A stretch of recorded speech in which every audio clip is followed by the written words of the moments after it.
ஹரி ஓம்.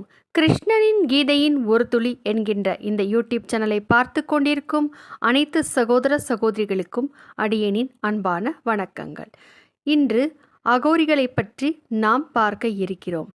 அகோரிகளின் வித்தியாசமான செய்கைகள் எதற்காக? அகோரிகள் என்று சொன்னவுடன் கும்பமேளாவும் சேர்ந்துதான் ஞாபகத்திற்கு வருகிறது. கும்பமேளாவில் பிரயாக்ராஜில் திரிவேணி சங்கமத்தில் நீராட மட்டும் அல்லாமல் இந்த அகோரிகளின் ஆசியை பெறவும் காத்திருக்கும் பக்தர்கள் பார்க்க முடியும். பொருட்செல்வத்தை தேடாமல் பாவங்களை போக்கிக் கொண்டு அருட்செல்வத்தை தேடும் பக்தர்கள் நம் புண்ணிய பூமியாம் பாரத தேசத்தில் மட்டுமே பார்க்க முடியும். உடல் முழுவதும் மயான சாம்பல், விரித்த கண்கள், முரட்டுத்தனம் கொண்ட இவர்கள் யார்? உண்மையில் தீவிர சிவ பக்தர்களான இவர்கள் பிணத்தையும் மலத்தையும் உண்ணும் உண்மையான காரணம் என்ன? கஞ்சா புகைப்பதன் ரகசியம் என்ன? சுடுகாட்டில் வாசம் செய்வது எதற்காக என்பதை பற்றிய விரிவான விளக்கத்தை இந்த பதிவில் பார்க்க இருக்கிறோம். கோரம் என்றால் விகாரம், கொடூரம் என்று கொள்ளலாம். அகோரி என்றால் இப்படிப்பட்ட கோரத்தை வென்றவர்கள் என பொருள் கொள்ளலாம். இவர்கள் சிவபெருமானை வழிபடுகிறார்கள். நேபாளத்தில் உள்ள பசுபதிநாத் சிவபெருமானின் தலையாய திருத்தலங்களில் ஒன்று. திருத்தலத்தின் பெருமை ஸ்கந்த புராணத்தில் கூறப்பட்டுள்ளது. மேலும் தேவார திருப்பதிகத்திலும் பாடல் பெற்ற திருத்தலமாக இந்த ஸ்தலம் விளங்குகிறது. இங்குதான் இவர்களுக்கு அகோரி தீட்சை வழங்கப்படுவதாக கூறப்படுகிறது.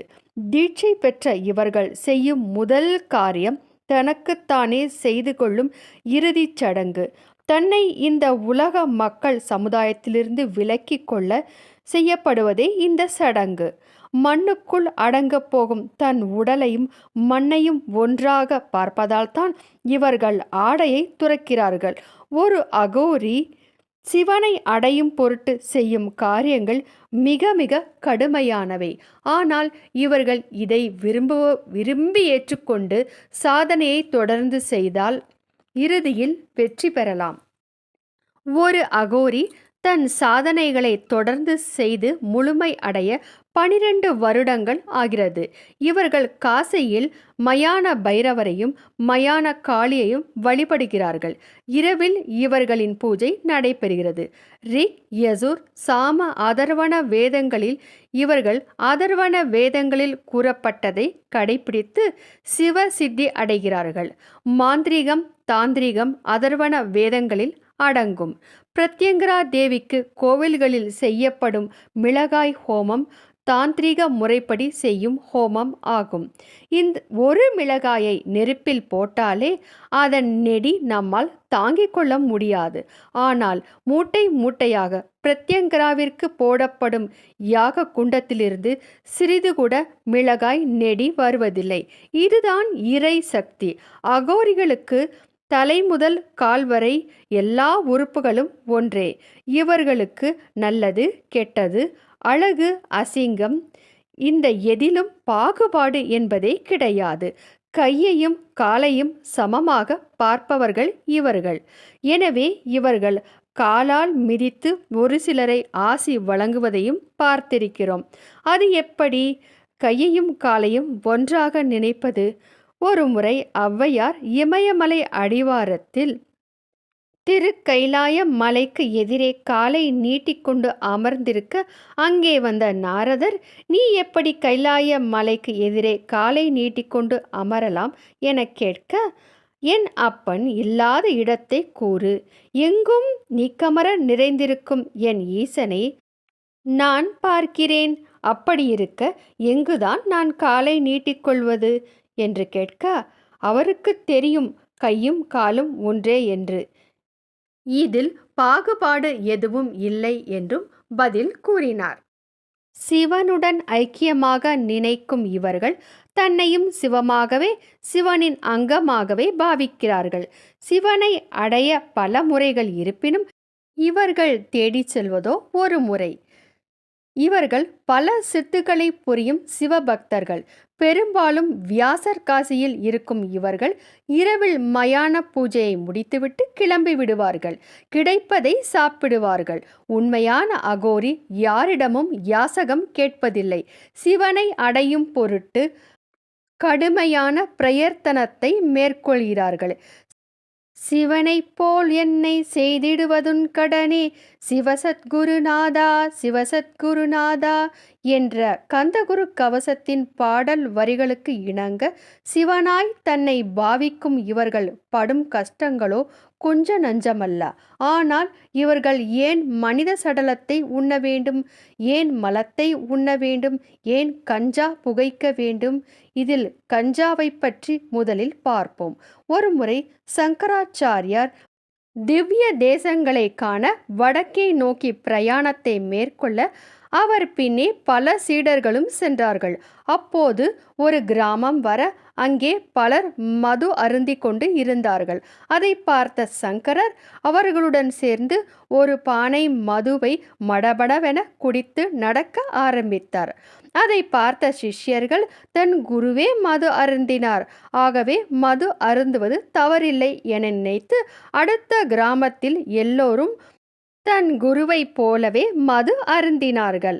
அதற்குரிய அறிகுறி எதுவும் இல்லாமல் சங்கராச்சாரியார் தெளிவாக நடக்க ஆரம்பித்தார். ஆனால் மது அருந்திய சீடர்களோ தள்ளாட்டம் ஆரம்பித்தது. அவர்கள் தள்ளாடி தள்ளாடி நடந்து சென்றார்கள்.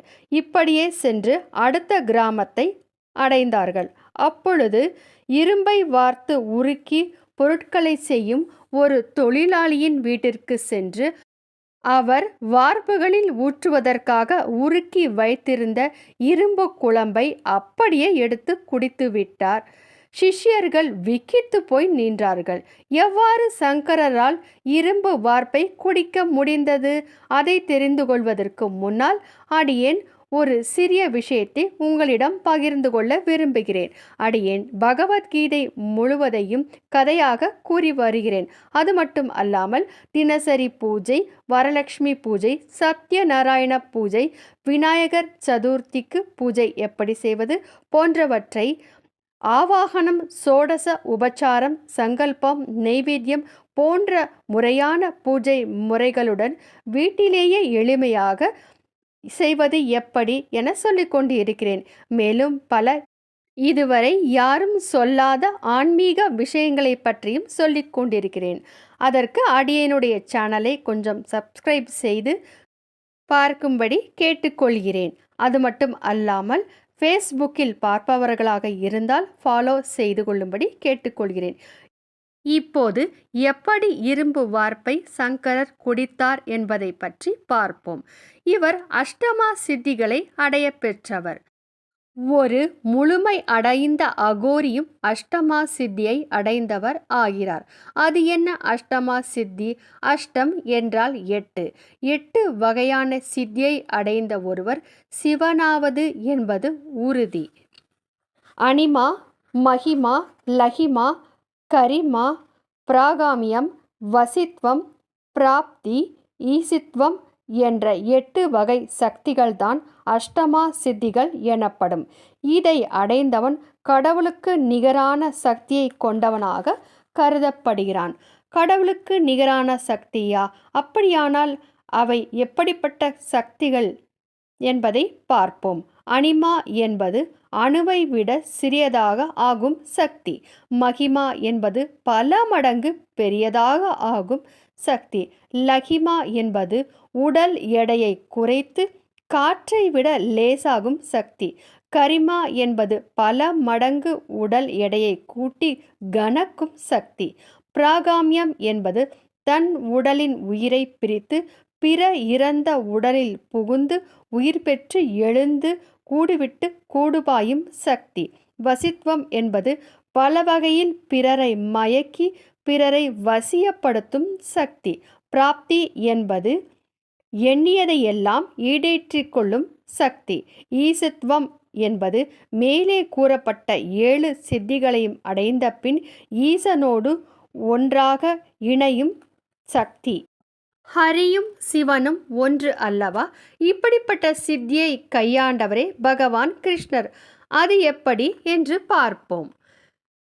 பகவான் கிருஷ்ணர் தூது வந்தபோது துரியோதனன் அவரை சிறையில் அடைத்தான். அப்போது தன் உடலை அணுவை விட சிறியதாக்கி கிருஷ்ணர் சிறையிலிருந்து தப்பித்தார். மகிமா சக்தியாலேயே விஸ்வரூபம் எடுத்தார்.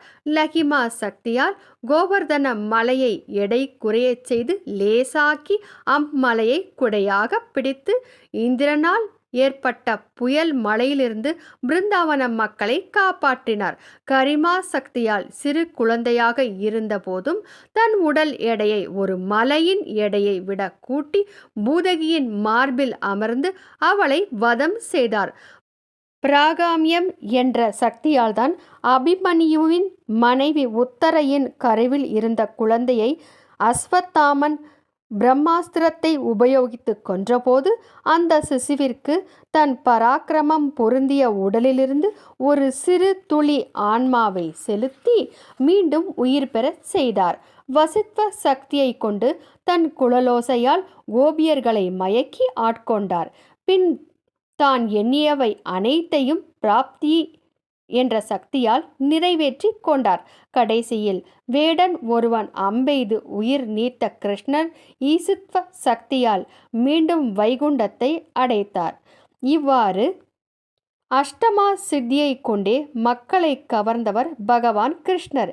எனவே அவரை மாயக்கண்ணன் என்று அழைக்கிறோம். உயர் உச்ச தியானத்தின் மூலம் இந்த சித்தியை அகோரிகளும் அடைகிறார்கள். ஒவ்வொரு மனிதனும் 2 சரீரத்தை உடையவர்கள்.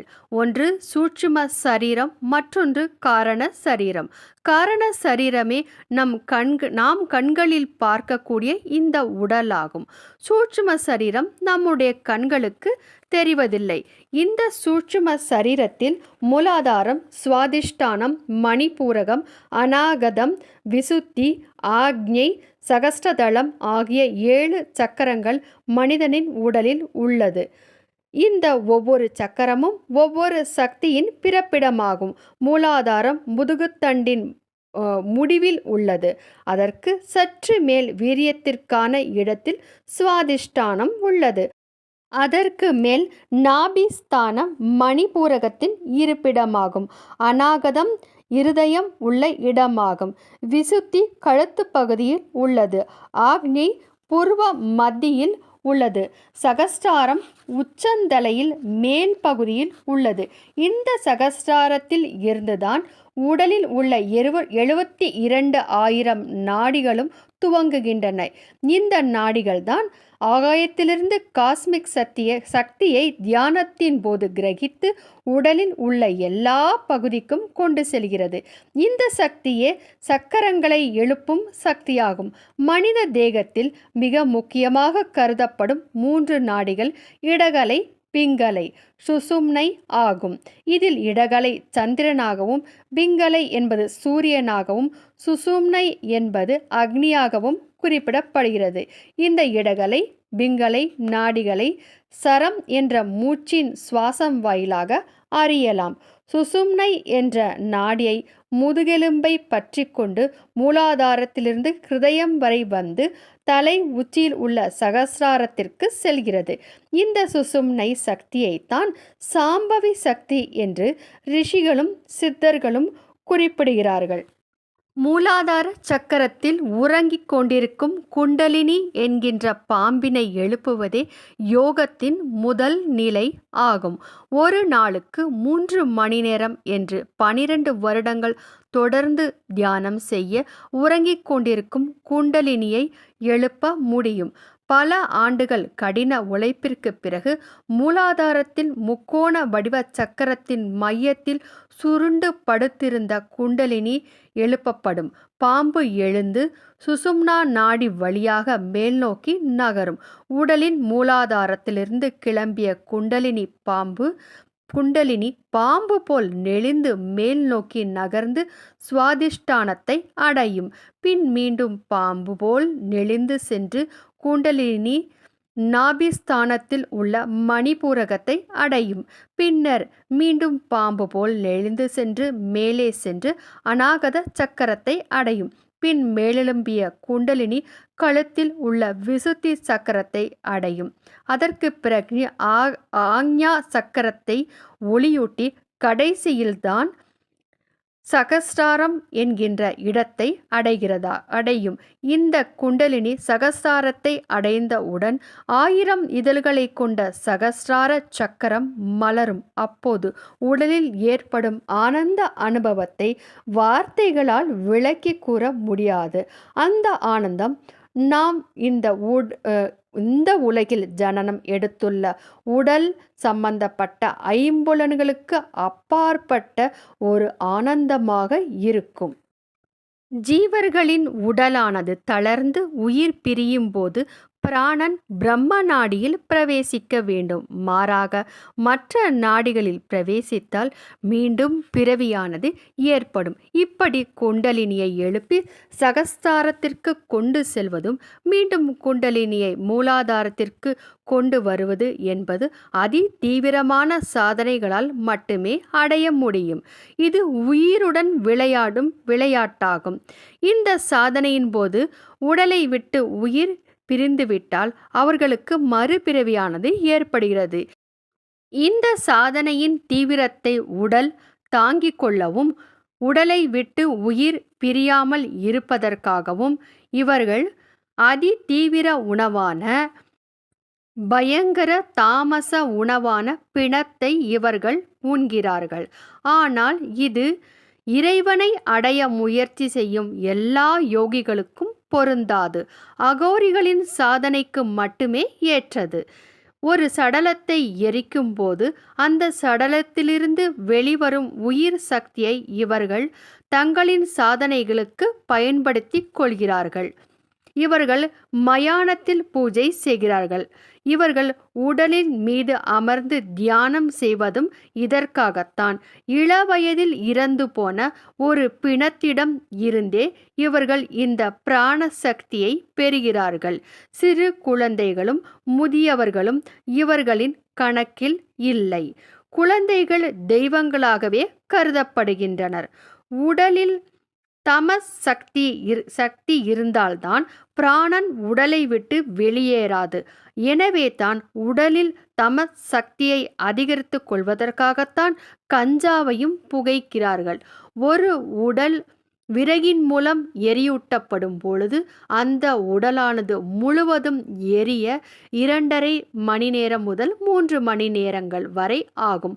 அந்த நேரத்தில் வெளிப்படும் பிராண சக்தியை தன்னுடைய யோக சக்தியின் மூலமாக பயன்படுத்தி கொள்ளும் இவர்கள் மயானத்திலேயே இருப்பார்கள்.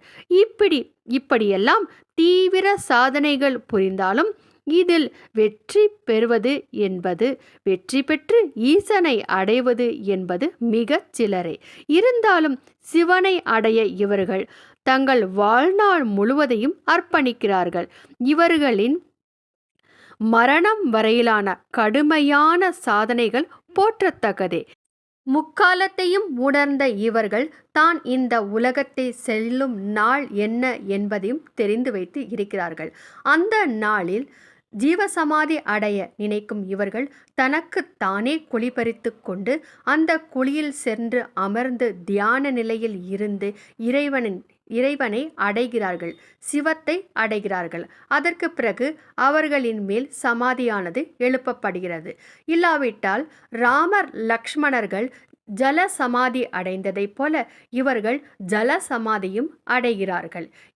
இப்படி தன்னுடைய வாழ்நாள் முழுவதும் சிவத்தை அடைவதற்காக, சிவமயம் ஆவதற்காக அவர்கள் செய்யும் காரியங்கள் எல்லாம் மிகவும் கடினமானது. அதை வார்த்தைகளால் கூறவே முடியாது. அப்படிப்பட்ட இவர்களை சிவஸ்வரூபமாகவே நினைத்து வணங்குவதில் தவறில்லை. அகோரிகள் வாழ்க. மேலும் இது போன்ற மற்ற பதிவின் மூலமாக உங்களை சந்திக்கும் வரை உங்களிடம் இருந்து வணக்கம் கூறி விடைபெறும் இவள் தமிழ்நாடு மதுரையில் மதுரை கல்லூரி அருகே ஜீவசமாதி அடைந்துள்ள ஸ்ரீ சிவானந்த சரஸ்வதி சுவாமிகளின் பேத்தி ரஜுலா விஜயராகவன். நன்றி.